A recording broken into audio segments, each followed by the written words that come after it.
بلغ العلا بكماله كشف الدجى بجماله حسنت جميع خصاله. حدثنا محمد بن سنان حدثنا فليح وحدثني إبراهيم بن المنذر حدثنا محمد بن فليح قال حدثني أبي قال حدثني هلال بن علي عن عطاء بن يسار عن أبي هريرة قال بينما النبي صلى الله عليه وسلم في مجلس يحدث القوم جاءه أعرابي فقال متى الساعة؟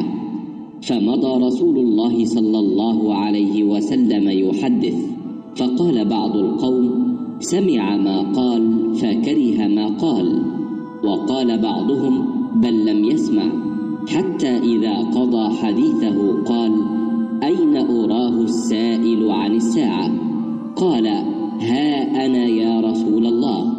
قال فإذا ضيعت الأمانة فانتظر الساعة. قال كيف إضاعتها؟ قال إذا وسد الأمر إلى غير أهله فانتظر الساعة।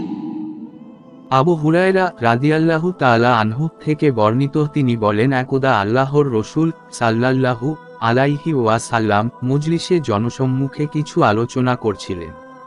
ইতিমধ্যে তার নিকট জনৈক বেদুইন এসে জিজ্ঞেস করল, কিয়ামত কখন সংঘটিত হবে? আল্লাহর রসূল সাল্লাল্লাহু আলাইহি ওয়াসাল্লাম তার আলোচনায় রত থাকলেন।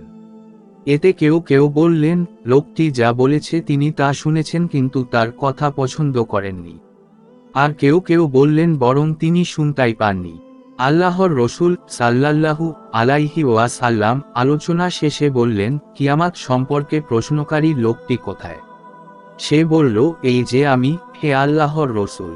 তিনি বললেন, যখন কোন অনুপযুক্ত ব্যক্তির উপর কোনো কাজের দায়িত্ব দেয়া হয় তখন তুমি কিয়ামতের অপেক্ষা করবে।